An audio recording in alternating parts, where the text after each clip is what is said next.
Namaskar friends, and welcome to this press briefing by the Health Ministry. To brief us more on the latest situation, today we have with us Dr. V.K. Paulji from Niti Aayog, Joint Secretary, Ministry of Health, Shri Love Agarwal ji. First there will be a presentation by Joint Secretary Shri Love Agarwal ji, followed by remarks by Dr. V.K. Paulji. Then we shall take a few questions. Over to Love Agarwal ji. Good evening friends, हम आपको कोविड-19 की वर्तमान परिस्थिति के बारे में बताना चाहेंगे। जैसे हम सबको अवगत है, सेकेंड वेव में हम लोगों ने 4,14,000 केसेस प्रति रोज के हिसाब से पीक के रूप में ऑब्जर्व किए, जो अब घटते घटते करीब 30,500 549 केसेस पिछले 24 घंटे में देश में रिपोर्ट हुए हैं। यहाँ हम एक और ट्रेंड नोट कर रहे हैं कि जो केसेस अभी रिपोर्ट हो रहे हैं देश में, वह लिमिटेड ट्रेजेक्ट्री, लिमिटेड एरियाज से आ रहे हैं। तो जैसे जो टोटल केसेस अगर हम पिछले एक हफ्ते के भी देखें तो हम पाते हैं कि around 49.85% of the total cases last week में वह केरला से रिपोर्ट हुए हैं। और इसके साथ ही हम यह देखें, अगर एक पॉजिटिव दृष्टि के रूप में देखें कि जो केसेस की ट्रेजेक्ट्री है वह अब लिमिटेड एरिया में रह गई है। जैसे वीक एंडिंग 1 जून में 279 डिस्ट्रिक्ट्स ऐसे थे जहां पर 100 से अधिक केसेस आते थे। 1 जुलाई तक आते आते ऐसे 107 डिस्ट्रिक्ट रह गए थे और अब यह संख्या घटकर ओनली 57 डिस्ट्रिक्ट्स रह गई है। तो यानी कि 222 जिलों में केसेस में कमी नोट की गई है। यहाँ यह समझना हमें अति आवश्यक है कि हम देख रहे हैं कि केसेस की ट्रेजेक्ट्री एक लिमिटेड एरिया में दिखाई दे रही है।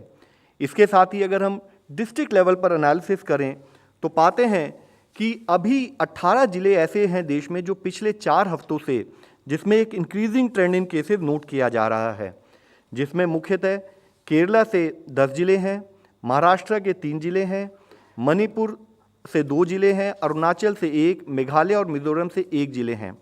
इसमें यह समझने की आवश्यकता है कि जो ये 18 जिले हैं, ये 18 जिले ही देश के 47.5% केसेस इन 18 जिलों से आते हैं। और उसमें भी मुख्यतः अगर हम केरला के 10 जिले लें तो पिछले एक हफ्ते में 40.6% केसेस इन 10 जिलों से ही रिपोर्ट हुए हैं। हम देख रहे हैं कि देश में एक्टिव केसेस में निरंतर कमी आती जा रही थी।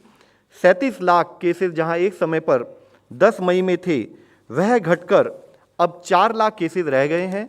यहाँ यह समझना भी अति आवश्यक है कि जिस तरह से कुछ स्टेट्स में केसेस बढ़े हैं, उसी स्थाई पर जहाँ हमने 27 और 28 जुलाई में देश में एक्टिव केसेस की संख्या 4 लाख से कम थी, अब वह केस की संख्या बढ़कर भी 4,04,000 हो गई है। देश का रिकवरी रेट एक कंटिन्यूड पॉजिटिव ट्रेंड के रूप में 97.4% कंटिन्यू कर रहा है। ज़रूरत है कि हम रिकवरी रेट पर, क्लिनिकल मैनेजमेंट पर अपना फोकस उसी स्थाई से बनाए रखें।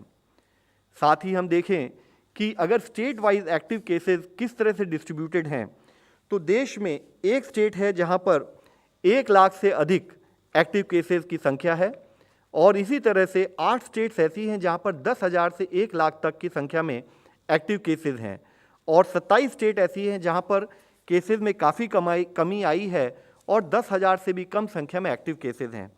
यहाँ मुख्यतः हम देखें तो पाते हैं कि even in terms of active cases, यानी कि वह केसेस जो या तो होम आइसोलेशन में है या एक्टिव मेडिकल सुपरविजन में हॉस्पिटल सेटिंग में है, उसमें भी अगर हम केरला और महाराष्ट्र को ले तो पाते हैं कि देश के 60% एक्टिव केसेस अभी लिमिटेड ज्योग्राफी में हमें पाए जा रहे हैं। इसी के साथ ही अगर हम ओवरऑल केस पॉजिटिविटी की एनालिसिस करें तो यहाँ पर एक रिलेटिव पॉजिटिव ट्रेंड, जैसे हमने इससे पहले भी इस मंच में बात की है, कि जहाँ एक समय पर 4 से 10 मई के समय पर 21.39% केस पॉजिटिविटी देश में नोट की गई, वह अब घटते घटते अगर हम पिछले हफ्ते को देखें तो 1.98% हो गई है। यानी कि यह ट्रेंड अभी भी कंटिन्यूड नेशनल लेवल पर है और वीकली पॉजिटिविटी 2% से कम अब हम 3 महीने बाद देश में नोट कर रहे हैं। लेकिन जहां एक स्थाई पर ओवरऑल देश में हम वीकली पॉजिटिविटी में काफ़ी कमी नोट कर रहे हैं, वहीं there are limited areas, limited districts जहां पर अभी भी अधिक केस पॉजिटिविटी नोट की जा रही है, जिसमें ऐसे 44 जिले हैं देश में जहां 10% से अधिक केस पॉजिटिविटी है। केरला के विषय में हम बात कर चुके हैं उसके साथ ही अगर हम देखें तो मणिपुर, मिजोरम, नागालैंड, अरुणाचल प्रदेश, मेघालय और सिक्किम, इन स्टेट्स में भी काफ़ी अधिक संख्या में जिले हैं जहां पर 10% से अधिक केस पॉजिटिविटी पाई जा रही है। इसमें मुख्यतः अगर हम एक पॉजिटिव ट्रेंड के रूप में देखें तो हम पाते हैं कि मणिपुर में जहां एक हफ्ते पहले ऐसे 10 जिले थे, उसकी संख्या घटकर 9 जिले रह गई है। अरुणाचल प्रदेश में जहां 5 जिले थे, उसमें एक जिला कम होकर 4 जिले रह गए हैं। मेघालय में 6 की बजाय अब 4 जिले ऐसे हैं जहां पर 10% से अधिक पॉजिटिविटी है। नागालैंड में जहां 7 जिले एक हफ्ते पहले थे, वह संख्या घटकर अब 4 जिले रह गई है। लेकिन उसी के साथ ही एक एरिया ऑफ कंसर्न भी उभर कर हमारे सामने आता है जब हम देखते हैं कि हिमाचल प्रदेश में जहां एक हफ्ते पहले कोई भी ऐसा जिला नहीं था जिसकी पॉजिटिविटी 10% से अधिक थी, वहां पर अब एक जिला ऐसा है जहां पर 10% से अधिक केस पॉजिटिविटी पाई जा रही है। देश में ओवरऑल मैनेजमेंट के एफर्ट्स के रूप में वैक्सीनेशन कवरेज को भी सुचारू रूप से किया जा रहा है। अब तक टोटल 47.85 करोड़ डोजेज देश में दी जा चुकी हैं, जिसमें अगर हम फर्स्ट डोज कवरेज देखें तो 37.26 करोड़ डोजेज फर्स्ट डोजेज में दी जा चुकी हैं and 10.59 crore doses second dose के रूप में दी जा चुकी हैं।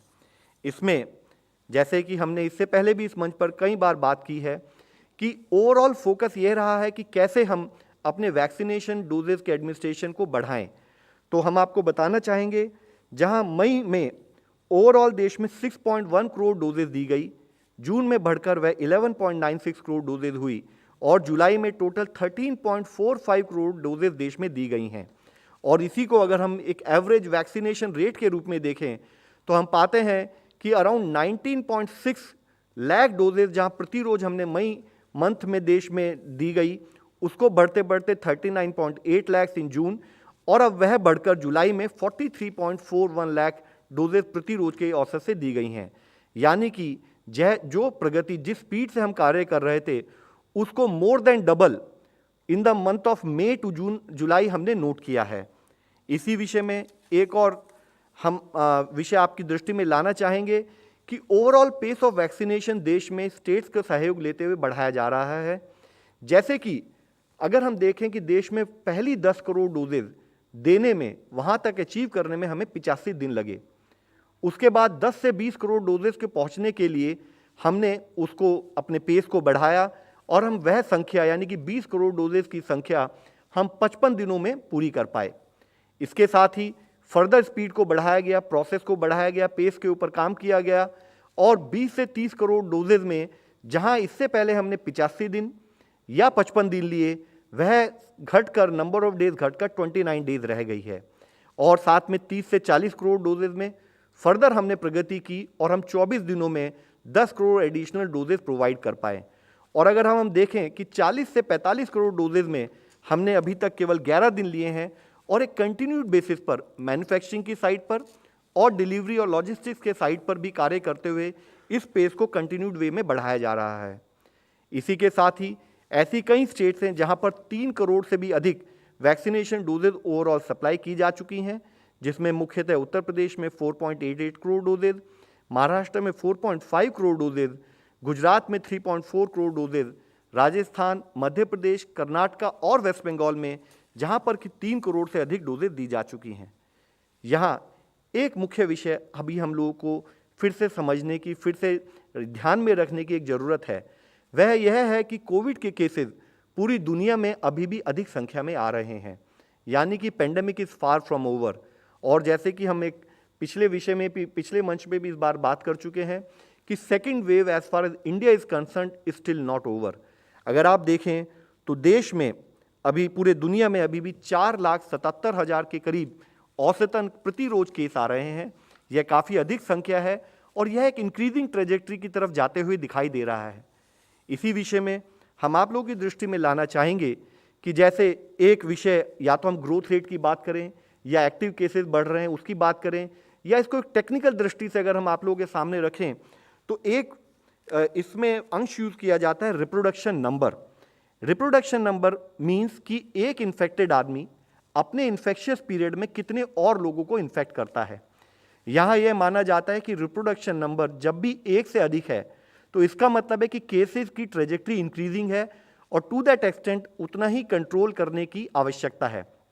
तो यहाँ हम आप लोगों की दृष्टि में लाना चाहेंगे, जैसे यूनाइटेड स्टेट्स में भी अभी केसेस बढ़ रहे हैं। ऑन एन एवरेज वहाँ रिप्रोडक्शन नंबर अभी 1.2 है, यानी कि एक इन्फेक्टेड आदमी एक से अधिक 1.2 लोगों को अपने इन्फेक्शन की अवधि में इन्फेक्ट कर रहा है। कनाडा में भी यह नंबर बढ़कर 1.2 के करीब है, ऑस्ट्रेलिया में यह 1.2 है, और इंडिया में जहां कुछ दिनों पहले करीब 0.88 रिप्रोडक्टिव रेट हम नोट कर रहे थे, उसमें हमने पिछले कुछ दिनों में कुछ लिमिटेड टेरिटरीज में हमने इसमें वृद्धि नोट की है। जरूरी है कि हम अपने कार्य प्रणाली में दो तरीके से एनालाइज करें। एक तो वह लिमिटेड ट्रेजेक्ट्री जहां पर अभी अधिक केसेस आ रहे हैं, वहां पर हमारा कंट्रोल बहुत कठिनता से हम उसको कंट्रोल करने में अपना कार्य करें। दूसरा, अगर कहीं पर रिप्रोडक्टिव नंबर यह इंडिकेट करता है कि एक इंक्रीजिंग केसेस की ट्रेजेक्ट्री है, तो वहाँ पर भी हमारा ध्यान उसी तरह से बना रहे ताकि वहाँ पर भी इन्फेक्शन ज़्यादा ना फैल पाए। इसमें मुख्यतः अगर आप देखें कि 8 ऐसी स्टेट्स हैं जहाँ रिप्रोडक्टिव नंबर आज देश में 1 से अधिक है, और उसमें भी मुख्य जो हमारे लिए एक चिंता का विषय होना चाहिए, ना कि यह नंबर अधिक है, इसके साथ ही इस नंबर का एक इंक्रीजिंग ट्रेंड दिख रहा है।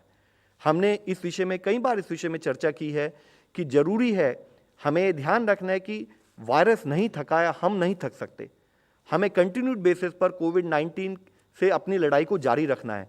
तो जरूरी है कि यह स्टेट जहां पर जैसे मुख्यतः हिमाचल प्रदेश में रिप्रोडक्टिव नंबर 1.4 के करीब है, जम्मू कश्मीर में 1.4 है, लक्षद्वीप में 1.3 है, और इसी तरह बाकी स्टेट्स में जहां पर रिप्रोडक्टिव नंबर 1 के करीब है, वह स्टेबल या डिक्रीजिंग ट्रेंड अगर दिखा रहा है, तो इसको एनालाइज करते हुए जो भी कार्य कोविड-19 के मैनेजमेंट के संबंध में करना है, हम स्टेट के साथ मिलकर उस पर कार्य करते रहें। इसी विषय में एक और अंश हम आप लोगों के सामने लाना चाहेंगे। हमारी कोविड की लड़ाई में मुख्यतः प्रजा के साथ साथ, सिटीज़न के हर सपोर्ट के साथ साथ हमें हमारे स्वास्थ्य कर्मियों का सपोर्ट मिला है, हमारे युवा नेताओं का सपोर्ट मिला है, युवक का सपोर्ट मिला है, और हमारे ANMs, आशा वर्कर्स और आंगनवाड़ी वर्कर्स का सपोर्ट मिला है। इस विषय में कोविड ग्राउंड जीरो के रूप में कहानियाँ आशा और विश्वास की हम आप लोगों के सामने अमरावती जिले में मेलघाट गांव में जो एफर्ट्स किए गए फील्ड स्थाई के लेवल पर कि कैसे वैक्सीनेशन को बढ़ाया जाए, कैसे लोकल लैंग्वेज का प्रयोग किया जाए, कैसे यूथ ग्रुप्स को इस्तेमाल किया जाए, और कैसे आउटरीच की जाए, और उसके द्वारा वैक्सीनेशन कवरेज पे जैसे उन्होंने कार्य किया है, हम आप लोगों के सामने रखना चाहेंगे।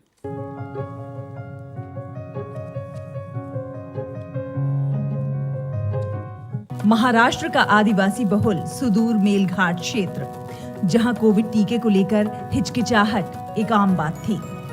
क्षेत्र के विभिन्न गांवों में कोविड मामलों की वृद्धि दर को कम करने के लिए 16 जनवरी से 21 जनवरी तक एक टीकाकरण अभियान शुरू किया गया था। हालांकि मेलघाट आदिवासी बहुल गांव के लोगों ने टीकाकरण को लेकर अच्छी प्रतिक्रिया नहीं दी थी, क्योंकि वो टीका लगवाने को लेकर अनिच्छुक थे।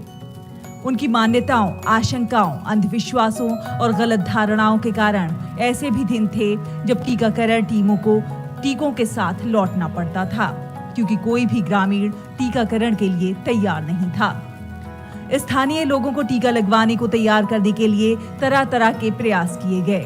धरनी की अनुमंडल पदाधिकारी डॉक्टर मिताली सेठी ने धरनी चिखलधरा में जिला परिषद, पंचायत समिति सदस्यों, सरपंच और अन्य स्थानीय प्रतिनिधियों के साथ बैठक कर टीकाकरण कार्य पूर्ण कराने के लिए आदिवासियों से बात करने के निर्देश दिए।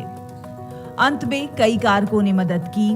आसपास के जिलों के लोगों को भी मेलघाट के आदिवासियों की इस अनिच्छा की जानकारी थी, लिहाजा वो इस जिले में आकर टीके लगवाने लगे। जब ये बात स्थानीय आदिवासियों को बताई गई कि तुम्हारे हिस्से का टीका बाहर के लोग आकर लगवा रहे हैं, तो उनकी आंखें खुली।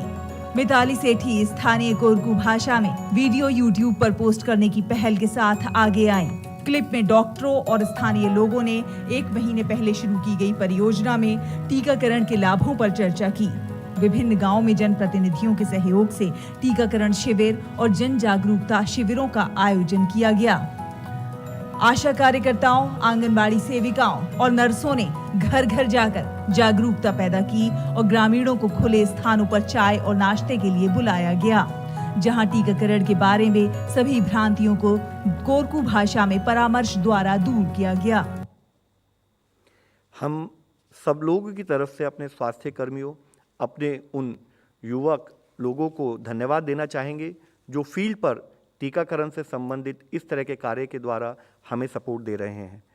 अब इस सिचुएशन में जब हम देखते हैं कि केसेस की ट्रेजेक्ट्री एक लिमिटेड एरिया में दिखाई दे रही है और दूसरे स्थान पर कुछ ऐसे प्रांत हैं जहां पर R0 फैक्टर बढ़ता हुआ दिख रहा है, तो ज़रूरी है कि हमारी कोविड की लड़ाई पर मिशन मोड अप्रोच में कंटिन्यूड बेसिस पर हम कार्य करते रहें। कोविड की लड़ाई के संबंध में हमारी 5 फोल्ड स्ट्रैटेजीज के बारे में हमने कई बार बात की है, हम फिर से दोहराना चाहेंगे, फिर से रिक्वेस्ट करना चाहेंगे, जिसमें मुख्यतः है टेस्टिंग। तो यानी कि हमें ज़रूरत ध्यान रखना है कि जब भी हमें कोई सिम्टम लगे तो हम समय पर टेस्ट कराएं ताकि अर्ली आइडेंटिफिकेशन के द्वारा केस को सीवियर होने से पहले हम कंट्रोल कर सकें। और टेस्ट के साथ साथ हम ट्रैकिंग पर ध्यान दें, यानी कि ज़रूरी है कि अगर कोई आदमी को कोई भी सिम्टम है तो वह अपने आप को आइसोलेट करे और जो लोग उसके संपर्क में आए हैं उनको कॉन्टैक्ट ट्रेसिंग के द्वारा हम आइडेंटिफाई करें कि उनको भी अगर टेस्टिंग की ज़रूरत है एक स्थाई पर, हम उनकी टेस्टिंग करें, या अगर उनको टेस्टिंग की ज़रूरत नहीं है तो वो अपने आप को आइसोलेट रखें और अपने आप की सेल्फ मॉनिटरिंग करें।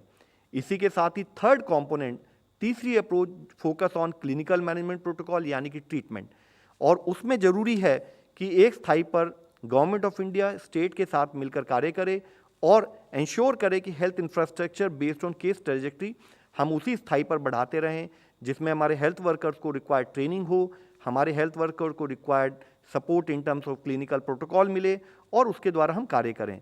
चौथा वेपन जो हम लोगों के सामने है वह है वैक्सीनेशन, और वैक्सीनेशन जैसे इस मंच पर भी कई बार हमने इस पर चर्चा की है, वैक्सीनेशन जो भी देश में अप्रूव हुई हैं वे बिल्कुल सेफ़ हैं, एफिकेशियस हैं और हमें हर तरीके से सपोर्ट करती हैं।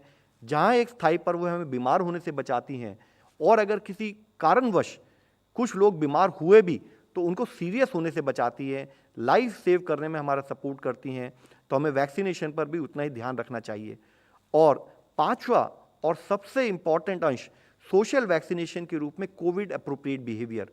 यहाँ इसी मंच पर हमने कैंपटी फॉल की भी आपको कुछ इमेजेस दिखाई थी, कुछ और प्रांतों में आप लोगों के द्वारा भी ऐसी इमेजेस दिखाई गई हैं जहाँ पर जब देश में हम रिलैक्सेशन दे रहे हैं तब कुछ स्थानों पर चाहे कोविड फटीग समझें, कोई और कारण समझें, लैक ऑफ अंडरस्टैंडिंग हो या कुछ भी कारण हो, कुछ लोगों में कोविड अप्रोप्रिएट बिहेवियर का उस ढंग से फॉलोअप नहीं किया जा रहा है। हमारी आपके द्वारा सब लोगों से विनती है, हम कंटिन्यूड बेसिस पर रिक्वेस्ट करना चाहेंगे, जैसे देश में R0 बढ़ रहा है, हम देख रहे हैं देश में कुछ ऐसे प्रांत हैं जहां पर अभी केसेस की संख्या में वृद्धि नोट की जा रही है, कुछ ऐसे प्रांत हैं जहां पर कि केस पॉजिटिविटी हाई है। वहां पर 3 मुख्य अंश, यानी कि पहला अंश यूज़ ऑफ मास्क, हमें मास्क को हमेशा प्रयोग करना है। दूसरा 2 गज की दूरी, हमें फिजिकल डिस्टेंसिंग को बनाए रखना है। तीसरा हैंड हाइजीन, हम अपने हाथ को समय समय पर साफ करते रहें। और अगर हम इन प्रिंसिपल्स को फॉलो करेंगे तो हम सोशल वैक्सीन के रूप में कोविड जैसी महामारी को अपने बीच में फैलने से रोक पाएंगे।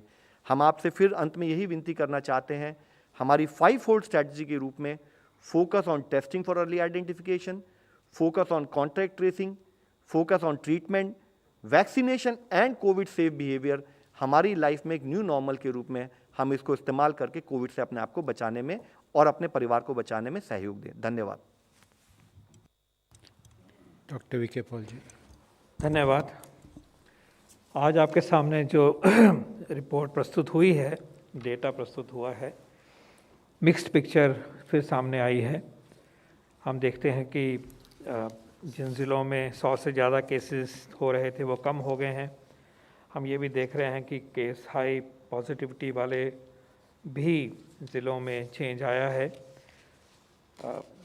Before that overall positivity rate में डिक्लाइनिंग ट्रेंड है और जो हाई पॉजिटिविटी के ज़िले हैं उनमें भी गिरावट आई है, लेकिन वहीं पे एक सिग्नल मिलता है कि नए ज़िले भी हाई पॉजिटिविटी रेट के साथ जुड़ रहे हैं।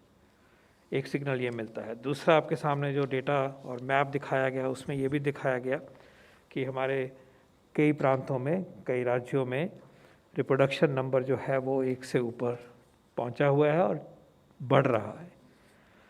और continuing high active case load and pandemic load in the state of Kerala continues to be very significant worry. तो मिक्स पिक्चर है, और आज के कंसर्न्स में हिमाचल, जम्मू कश्मीर, लक्षद्वीप, तमिलनाडु, मिजोरम, कर्नाटक, पुडुचेरी और केरल, ये राज्य जो हैं वो चिन्हित हुए हैं आपके सामने। So mixed picture, and it only emphasises the need for us to use the full armamentarium of pandemic control and pandemic response, जिसको कि लव अग्रवाल जी ने एंड में बड़े अच्छे तरीके से समझाया आप सबको, और उसको दोबारा एम्फेसाइज किया।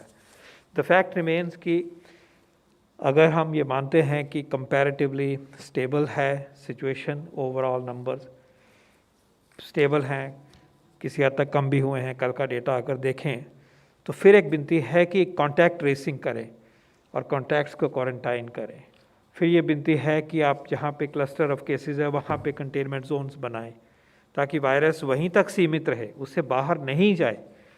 इसके ऊपर जितनी भी हम मेहनत कर सकते हैं इस अंश पे, इस पार्ट पे, वो कभी मैं कहूँगा कम नहीं होगी, क्योंकि अगर हम उसी जगह पे वायरस को कंटेन करते हैं, चेन्स ऑफ ट्रांसमिशन को लोकलाइज करते हैं, सप्रेस करते हैं, वो नहीं फैलेगा। तो आज पर्टिकुलर रिक्वेस्ट है सबसे, आम व्यक्ति से भी, एडमिनिस्ट्रेशन से भी और राज्यों से भी, टेक्निकल टीम्स के साथ भी, डिस्ट्रिक्ट टीम्स के साथ भी, कि इस तरफ अपनी जो नज़र है, अपनी जो मेहनत है, उसको बिल्कुल कम नहीं करें। और इसके साथ साथ कोविड अप्रोप्रिएट बिहेवियर, भीड़ में नहीं जाना, अननेसेसरी ट्रैवल को अवॉइड करना, ये भी एक इम्पेरेटिव है जो हमारे सामने अभी दिखाई दे रहा है। हमें जानना है, हमें मालूम है, और हमें ये भी जानना है कि डेल्टा वेरिएंट हमारे देश में फैला हुआ है, डोमिनेंट प्रॉब्लम है, वेरी डोमिनेंट प्रॉब्लम है, और यही डेल्टा वेरिएंट ग्लोबल पेंडेमिक का भी अब हिस्सा बन चुका है। और अमेरिकाज़ में 30% इंक्रीज़ हुई है न्यू केसेस में, वेस्टर्न पैसिफिक रीजन में WHO के 25% इंक्रीज़ हुई है। तो the pandemic is still raising and pandemic is still persisting. The second wave is persisting in our own country, and we are concerned that some states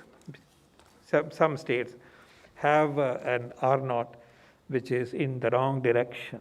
Please remember that this R0 had come to 0.6 and below, or so, around that. And now if it is above 1 and if it is rising in some states, it is truly a cause for concern. Shows that the virus wishes to expand. Pandemic has a tendency to still expand, and we must curb it with all our might. मेरा second सुझाव, विनती है कि vaccination एक कारगर तरीका है अपने आप को बचाने का और पेंडेमिक को कंट्रोल करने का। और किसी भी अपसर्ज को, किसी भी आउटब्रेक को के लिए तैयारी का एक महत्वपूर्ण पिलर और वेपन जो हमारे पास है वो वैक्सीनेशन है, ये हम सब जानते हैं। मैं देख रहा हूँ कि अगर हम 45 के और 60 तक के एज ग्रुप में देखें तो आज के अपडेटेड डेटा के बेस के ऊपर 52% व्यक्तियों को फर्स्ट डोज, सिंगल डोज मिली है, 52%, और 19.4% को 2 डोज मिली। अगर हम 60 के और 60 से ऊपर जाते हैं तो 55.6% को सिंगल डोज मिली है और 27 को 2 डोज। मेरी रिक्वेस्ट ये है कि क्योंकि ये वल्नरेबल ग्रुप है, मॉर्टेलिटी के परिप्रेक्ष्य में advanced age is a very very significant risk factor, और इस समूह के लिए हमारे वैक्सीनेशन प्रोग्राम पहले से शुरू हुआ था एज अ प्रायोरिटी ग्रुप। तो अगर हमने पेंडेमिक के असर को इन टर्म्स ऑफ मॉर्टेलिटी कम करना है, तो जो वल्नरेबल एज ग्रुप है, एल्डरली ग्रुप है, 45 से ऊपर वाला जो ग्रुप है इन पर्टिकुलर, उनको हमें वैक्सीनेशन से जोड़ना है। तो अभी हम देख रहे हैं कि आधे से ज़्यादा को कम से कम 1 डोज मिली है, लेकिन यह नंबर जो है, ये प्रोपोर्शन जो है, इसको बढ़ना चाहिए, और इसको भी हम अपनी किसी भी फ्यूचर सर्च के लिए एक महत्वपूर्ण तैयारी का बिंदु मानना चाहिए। सबका वैक्सीनेशन हो, लेकिन उसमें जो कोमॉर्बिडिटीज़ वाले हैं और उम्र वाले हैं, एक उम्र के ऊपर वाले हैं, उनको बहुत ही जल्दी से, अगर उन्होंने कोई डोज नहीं लिया तो प्लीज़ लीजिए, खूब वैक्सीन अवेलेबल है, उनके लिए कोई कमी की बात ही नहीं है। और जिन्होंने एक डोज लिया है और दूसरी डोज ड्यू है, उनको प्लीज़ दूसरी डोज लेने के लिए अपनी तत्परता बरतनी चाहिए। इन्हीं दो मैसेजेस के साथ हम आगे नेक्स्ट सेगमेंट में जाते हैं। धन्यवाद। Thank you, sir. We now take some questions. Okay, 50.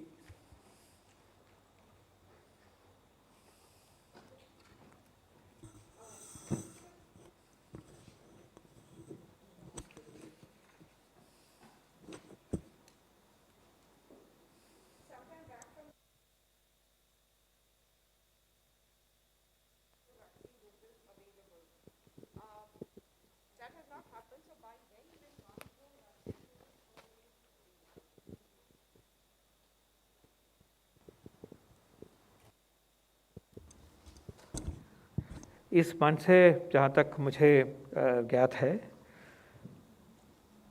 हमने ये कहा था कि 51 करोड़ के लगभग डोजेज़, अबाउट 50 करोड़ डोजेज़ उपलब्ध होंगी एंड ऑफ जुलाई तक। और उसके बाद का जो रूपरेखा दिखाई गई है, अराउंड 135 करोड़ डोजेज़ का रोड मैप दिखाया गया आपके सामने। और ये भी उम्मीद करी गई कि जैसे जैसे वैक्सीन अवेलेबिलिटी बढ़ेगी, गति तेज़ होगी और एक दिन ये भी आएगा जब उस नंबर की भी वैक्सीनेशन की इम्प्लीमेंटेशन है वो जो हो रहा होगा। Next. Yeah, 4.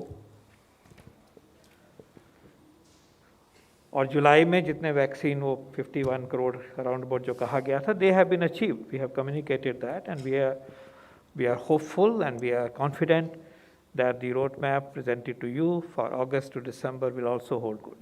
Could you please share the findings of the central team that gone to Kerala? Kerala जो टीम गई थी उसके वही कह रहे हैं आप? ओके, कुछ। So there was a 6-member team which was sent to Kerala, and they have now come back. And from what we could get from details from them, the team was primarily headed by Dr. Sujit Singh, Director NCDC, supported by ex-Deputy Director General of Disaster Management Cell and public health experts. उन लोगों ने जो कुछ जिले भी visit किए, कुछ और प्रांत भी विजिट किए, तो उनकी कुछ ऑब्जर्वेशन थी जो उन्होंने स्टेट्स के साथ शेयर की हैं, so as to 8 states in terms of overall management. एक रिपोर्ट जो अभी मुझे मिली है थोड़ी देर पहले, जिसमें कि एक टीम ने मल्लापुरम को विजिट किया था और वहाँ उन्होंने पाया कि एक अपवर्ड ट्रेंड देखा जा रहा है टेस्ट पॉजिटिविटी रेट में, और जो अभी अप्रॉक्सीमेटली 17.26% है। उन्होंने टीम ने ये भी फोकस किया, उन्होंने टीम ने स्टेट को यह भी एडवाइस किया कि एक्टिव सर्विलेंस बढ़ाने की ज़रूरत है। अभी मुख्यतः ये देखा गया है कि जो लोग सिम्टम्स फील करते हैं वो टेस्टिंग के लिए आ रहे हैं, लेकिन जो हमारी कंटेनमेंट स्ट्रैटेजी कहती है कि जहाँ पर क्लस्टर ऑफ केसेस रिपोर्ट होते हैं वहाँ पर हम एक कंटेनमेंट जोन बनाएं, उसके अराउंड एक बफर जोन बनाएं, जो हमारे एस्टैब्लिश्ड एपिडेमियोलॉजिकल अप्रोच शुरू से रही है कोविड-19 मैनेजमेंट से संबंधित, और उसके ऊपर प्रॉपर पैरामीटर कंट्रोल करके हमारी स्पेशल टीम्स हैं जो कि हाउस टू हाउस विजिट करके कॉन्टैक्ट ट्रेसिंग करें और साथ में एक्टिव केस फाइंडिंग और जिनकी टेस्टिंग करानी है उनकी टेस्टिंग करा के उनको मॉनिटर करें। तो उसके लिए वहाँ पर अभी उसको और सुदृढ़ करने की ज़रूरत है। यह एडवाइस स्टेट को हमारे टीम मेंबर्स ने दी है। वहाँ पर उन्होंने ये भी पाया कि जिस तरह से ABCD क्लासिफिकेशन कर कर एक हफ्ते के लिए कुछ रेस्ट्रिक्शंस लगाई हैं, उसका जो एक एक्सपेक्टेड रिजल्ट है अभी उस संभावित उसमें हमें नहीं मिला है। तो उन्होंने कहा है कि while state will take up continue with this initiative, but what is critical कि जो कंटेनमेंट अप्रोच है उसको, जो हमने गाइडेंस दी है, जो हमारा टेक्निकल गाइडेंस है, उसको 100% फील्ड पर फॉलो किया जाए। एक और जो उन्होंने नोट किया कि वहाँ पर RT-PCR की टेस्टिंग अप्रॉक्सीमेटली इस जिले में करीब 20% थी और रैट पर 80% जोर है, तो ज़रूरी है कि गोल्ड स्टैंडर्ड के रूप में RT-PCR टेस्टिंग को थोड़ा बढ़ाया जाए।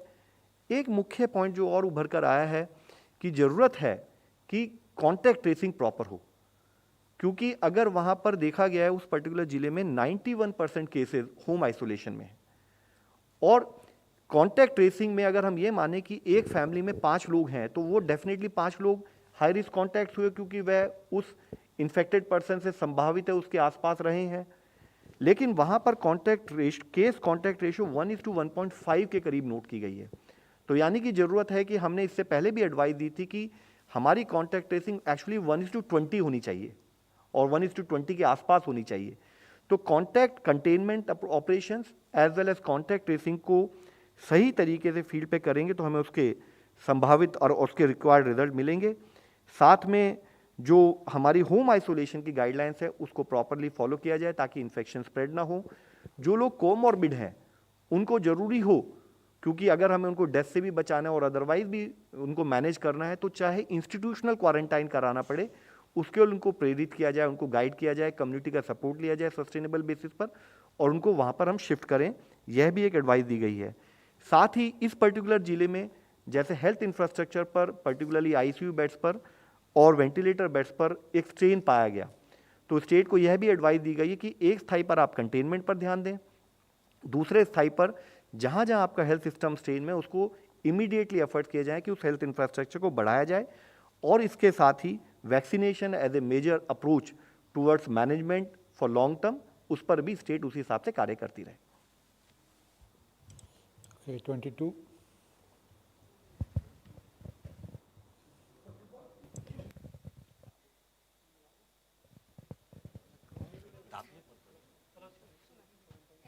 Dr. Paul, I am Ayushman. You said 50 crore doses were delivered. By July 31st, 48.8 crore doses were given, which is 94%. Covishield, you got more than expectation, but Covaxin, half of what you projected in Supreme Court, you got it. A few initial doses from Bangalore batch didn't qualify. You have 3 PSUs. What is the timeline? What is the problem with Bharat Biotech's Covaxin, sir? When are we seeing the expedition in the numbers? And by when IIL is going to manufacture the vaccine? Thank you. मैंने ये कहा कि 51 करोड़ लगभग doses जो हैं वो जुलाई तक उपलब्ध थी और सिस्टम में है। 47 मान लीजिए कि लग गई थी और 3-4 करोड़ जो हैं, 2.5-3 करोड़ वो सिस्टम में है, पाइपलाइन में है। Now we understand that conversation very well, so that was taken care of. जो आपने इशू ये रेज़ किया है कोवैक्सीन के बारे में, यहाँ से भी पहले भी मैंने भी अपने आप से एक्सप्लेन किया है आपके सवालों के जवाब में कि जो उनकी कैपेसिटी बढ़ाने का जो एफ़र्ट है उसमें जो मेजर क्वांटम जंप मिलेगा वो जब बेंगलोर की फैसिलिटी एक्टिवेट हुई है उसके साथ आता है। ये बहुत बड़े साइज़ का रिएक्टर और सिस्टम उन्होंने इस्टेब्लिश किया है और उसमें जो कंट्रीब्यूशन है अब वो हो गया है, आना शुरू हो गया है। और उसमें थोड़ी डिले हुई क्योंकि जो स्टैंडर्डाइजेशन के प्रोसेसेस में जो क्वालिटी एश्योरेंस की उनको प्रोडक्ट्स की आउटपुट मिलनी चाहिए थी उसको स्टैंडर्डाइज करते, फाइन ट्यून करते हुए उसको उस लेवल तक लाते हुए और एफिशिएंट फ्लो में लाते हुए एक नई इंडस्ट्री शुरू हुई है, उसको ऑप्टिमाइज करते हुए, स्टैंडर्डाइज करते हुए, वैलिडेट करते हुए उनको थोड़ा सा एक्स्ट्रा वक्त लगा है, इसलिए थोड़ी सी उस तरफ से डिले हुई है। लेकिन उन्होंने इसकी एवज में कह लीजिए या इसके एडिशन में एक एडिशनल फैसिलिटी जो उनके ओरिजिनल प्लान में नहीं थी अंकलेश्वर में शुरू करी, जिसमें कि हमें 6 मिलियन के करीब डोजेस जो हैं वो एडिशनल वहाँ से भी प्राप्त होंगी और वो सिस्टम ठीक चला हुआ। वो एक रेबीज़ वैक्सीन बनाने की उनकी पुरानी एक फैक्ट्री थी। सो उन्होंने अपनी तरफ से एफर्ट किया। कुछ हिकअप्स कभी टेक्निकल ऐसे आ जाते हैं, we should respect, we should not demoralise the effort being made by our industry colleagues. In response to the PSUs, it is my current information that to an extent from the Indian Immunological Limited, we may start getting about 2 million doses by September, late August, September. Availability हमें visible हो रही है। जो Haffkine है और Gujarat consortium है और बिबकॉल है, there is a substantive infrastructure being built or modified or repurposed. That will take a little time, so we should expect more clarity on their timelines after some more time, I would say. But also, I think broadly, we should look at November, December or so for activation of those additional PSUs. But the efforts are going on. Tech transfer is going on, but from Indian Immunological Limited, which is located in Hyderabad itself, we are now visualizing some degree of contribution. Thank you. Okay, 56. Sir, संसद में पूछे गए एक सवाल के जवाब में कहा गया था कि टीकाकरण का टाइमलाइन नहीं दिया जा सकता, तो आप बता सकते हैं कि जो वयस्क आबादी है उसको टीकाकरण कब तक लग जाएगा? वयस्क आबादी, एडल्ट जो पॉपुलेशन है उसको कब तक टीकाकरण हो सकता है आपके मुताबिक? और दूसरा, बच्चों की वैक्सीन का स्टेटस अगर आप बता सकते। देखिए, जो जवाब दिया जा चुका है पार्लियामेंट में, उसको ही आप आगे लेके अपने तरीके से इंटरप्रेट करिए, एक्सेप्ट करिए, because those are statements being made with full responsibility and they are in public domain. जहाँ तक कि बच्चों के वैक्सीन का ताल्लुक है, आप यू आर अवेयर कि कुछ देशों ने कुछ वैक्सीन्स को बच्चों में लागू किया है up to a certain age. हमारे एफर्ट्स भी इसमें चले हुए हैं। लगभग हर बारी हम इस बात को क्लैरिफाई करते रहे हैं कि कोवैक्सीन का trial is on, Zydus Cadila का trial includes children. We are looking forward to hearing the final recommendation whether it is a vaccine that it is now ready for emergency use in adults or also adults and children. We will know that maybe in a week or so, I guess, or maybe maximum 2 weeks or maybe earlier. और जो तीसरा vaccine है वो Novavax vaccine को भी permission मिल गई है बच्चों में ट्राई आउट होने की। बायोई ने भी अपनी एप्लीकेशन बच्चों में ट्राई करने की दी हुई है। तो these are the developments. We are watching the space and preparing for vaccination of children in due course. Yes. 16. Sir, Nitin बोल रहा हूँ डीडी न्यूज़ से। ये कई ऐसे रिपोर्ट देखने को आ रहे हैं कि जो हाल ही में सीरो सर्वे जारी किया गया है उसके आधार पर बताया जा रहा है कि जो राज्यों में कोरोना के मामले हैं उनकी अंडर काउंटिंग की गई है। तो मंत्रालय इसको किस तरह से देखता है और ये जो अंडर काउंटिंग की बात हो कितना सही है?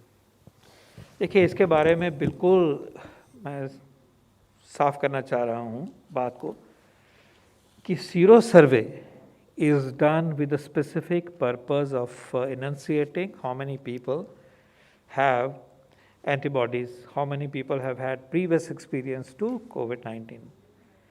Remember, all the sero surveys that have been done, जो किए गए हैं ICMR ने, वो नेशनल लेवल पिक्चर को देने के लिए किए गए हैं।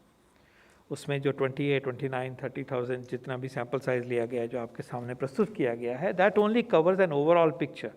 It does not cover, it is not meant to cover granularity at the level of state and leave alone a sub-state level granularity. And that's why official picture जो sero survey की बताई जाती है, firstly that should be seen only in the national context. Having said that, remember, अगर एक antibodies पाई गई हैं, sero positivity पाई गई है एक व्यक्ति में, तो ये शोज़ कि एक्सपोजर हुआ है। एक्सपोजर का मतलब नहीं है कि सीरियस डिसीज़ हुई, एक्सपोजर का मतलब नहीं है कि एडमिशन हुई, एक्सपोजर का मतलब ये नहीं है कि ये एंटीबॉडीज़ जो हैं वो इस दशा में ही हुई हैं कि एक सिग्निफिकेंट लाइफ थ्रेटनिंग सिचुएशन पैदा हुई हो। इसलिए, और ये भी पक्की बात है कि जो अगर टेस्ट नहीं करवाता कोई या टेस्ट नहीं होता, it is more likely that the situation may have been asymptomatic or totally not known to the individual. It's well known. In most cases, above 80%, there are no symptoms and you're totally unaware. Now, that situation cannot be equated with a situation where there is a significant chance of mortality. In other words, sero survey includes a huge number of people who were asymptomatic. उसको extrapolate करके कहना कि इतनी proportion में mortality होगी, it is irrational, it is biased, it is misplaced. And also remember the other aspect in this particular sero survey, at least some part of it has come from the vaccines. And vaccine is protective. We want the vaccine-related seropositivity to increase by the day, and therefore to take that whole issue lock, stock and barrel. एक बारी उसको पकड़ के कुछ mathematics लगाना, कुछ assumption लगाना, अपने ही हिसाब से उनको अप्लाई करना, फोर्स करना और एक पिक्चर को लाना is not scientifically valid. And this I think is biased. This is not the way how an interpretation of data should be done. This is not the way to convey information, misleading information to people. So please, sero survey to be used for such estimates, the way it has been done, the way it has been done in a very biased manner, in an unscientific manner, is not desirable. Number 10. Sir, Milan here from India Today. So please tell us, now that Johnson & Johnson has also withdrawn its application from the DGCI, we want to know what is happening with regards to status of Moderna, both COVAX vaccines that were supposed to be available for Indians, as well as Pfizer. Has the indemnity deal been struck? If not, where is it stuck? So ma'am, you asked about Johnson & Johnson withdrawing application. तो we would like to brief you कि Johnson & Johnson ने emergency use authorization के लिए apply नहीं किया था. The application was to undertake clinical trial. और जब हमने एक रिलैक्स गाइडलाइन इशू की जिसमें हमने ये कहा कि हम क्लिनिकल ट्रायल अगर आपको किसी जैसे मान लीजिए यूएस FDA या यूरोपियन यूनियन या जापानीज रेगुलेटरी एजेंसी इनके अप्रूवल हैं, तो हम आपको क्लिनिकल ट्रायल से इमीडिएट एग्जाम्पशन देते हुए शुरू में आपको इमरजेंसी यूज ऑथराइजेशन अलाउ करेंगे and then you can continue with the trial later on. तो उस प्रोसेस में सिंस उन्हें अब उसकी ज़रूरत नहीं थी तो उन्होंने वह एप्लीकेशन विड्रॉ की है.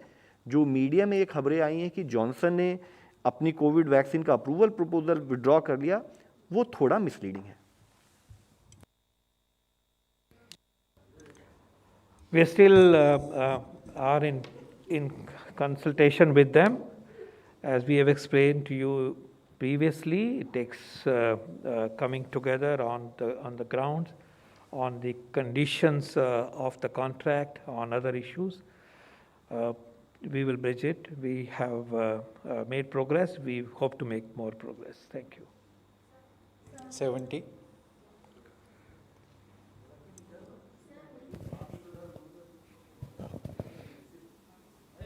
ऐसे बोले ना.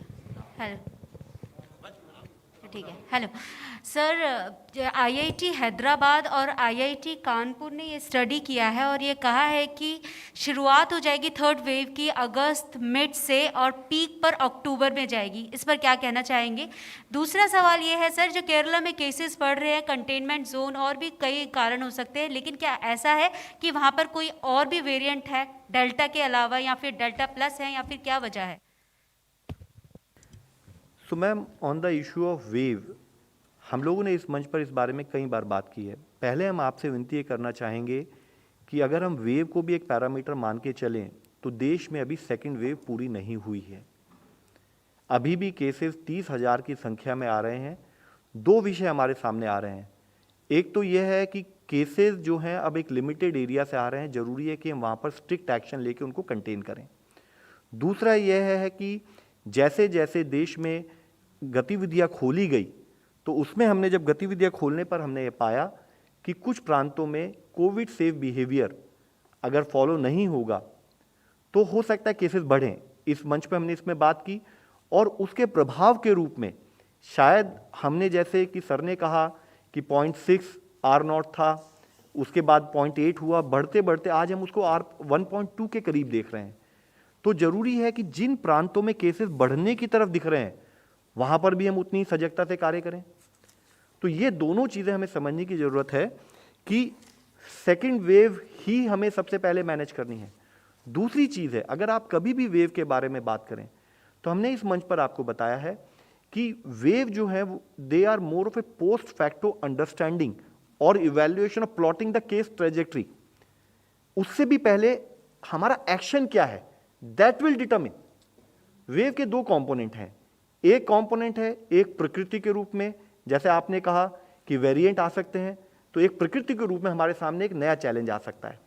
दूसरा, हमने इससे पहले भी इसमें बात की है, एक हमारी प्रवृत्ति क्या है, हमारा बिहेवियर कैसा है, क्या हम इस वायरस को समझ के इस वायरस के अनुरूप इससे बचने के लिए कार्य कर रहे हैं, वह भी हमें सपोर्ट करेगा, कपल्ड विद द फैक्ट कि हम उसको वैक्सीनेशन से और एड करें. तो इन दोनों कंपोनेंट पे हमें काम करने की बहुत ज़रूरत है. हम आपके द्वारा फिर सबसे विनती करना चाहेंगे, हमें सबका, इस देश के हर नागरिक ने सपोर्ट दिया है स्टेट को, गवर्नमेंट को इन terms of management for last 1.5 year and more.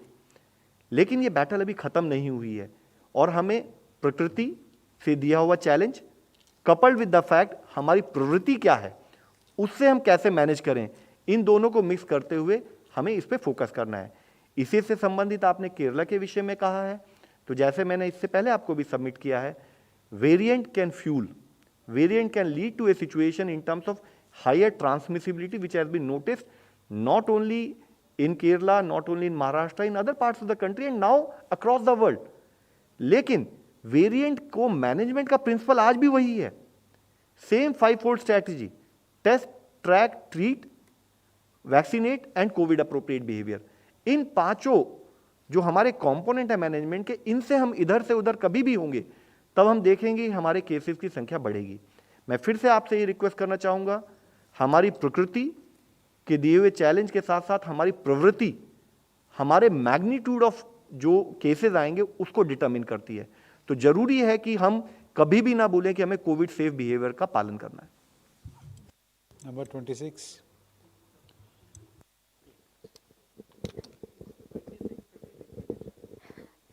So Sneha from India Today.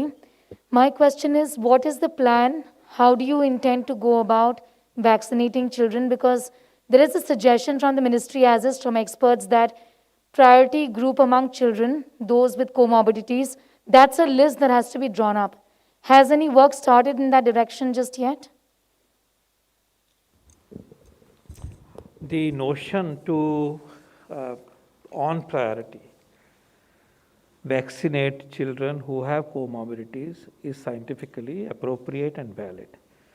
Because हमने यहाँ से भी शेयर किया था कि जो चाइल्ड कोविड है वो रिलेटिवली माइल्ड डिजीज़ होता है, एसिम्प्टोमेटिक होता है, और जहाँ भी एडवर्स आउटकम्स हुए हैं often there is a significant comorbidity. So this principle holds good and it also holds good, जैसे मैंने थोड़ी देर पहले कहा, for adults, and therefore as a scientific principle this is valid. Now the issue is, before we embark on vaccinating children, we need to have a vaccine which is entitled and appropriate and licensed for use in children. And that is why our progress on the ongoing trials, ongoing scientific work is very important to be undertaken, to be understood. So ये issue है, लेकिन जब availability हो तो सबको लगे या priority group में लगे, ये बातें उस टाइम पे और सोची जा सकती हैं, और ये प्रिंसिपल जो आप इनंसिएट कर रहे हो, it is scientifically valid and that approach has a merit. Okay, 9. Sir, is there actually any talks going on whether to reduce the private, the 25% private quota for vaccination that is going to be given, whether that is being, because there are talks that it is going to be reduced. Secondly, when we talk about the district Malappuram, like Mr. Love Agarwal said that there is 17.2% of positivity rate. Is it because of the relaxation that was given during one of the specific festivals as being claimed? There is no discussion on changing the private sector channel allocation as of now. Absolutely not. We believe that is a very important channel that enhances our reach, it enhances and multiplies our effort, and we'll continue to work through that channel. So on the second point, on the issue of relaxations leading to increase in cases, so this could be what we discussed just now, is कि अगर कभी relaxation भी दी जाती हैं तो we have always advised states that follow-up of COVID appropriate behavior still remains the mainstay, and its adherence monitoring also becomes critically important. But what is very critical for us to sort of kindly delve collectively on this issue, while government talks about restrictions and relaxations, if we have to manage this virus on a continued basis, it has to be primarily managed in terms of working with community. That is why from moment one, if you remember, Honorable Prime Minister's talk about Jan Andolan has been the mainstay. How do we work with community? How do we engage with them? How do we bring it to their notice that what additional support on a continued basis we need from the community to take this battle head on? So not only relaxation or restrictions, follow-up of COVID appropriate behavior, as well as maybe issues related with effective containment strategies will critically hold an important imperative in terms of management of COVID-19. Thank you, friends. We close the press conference now.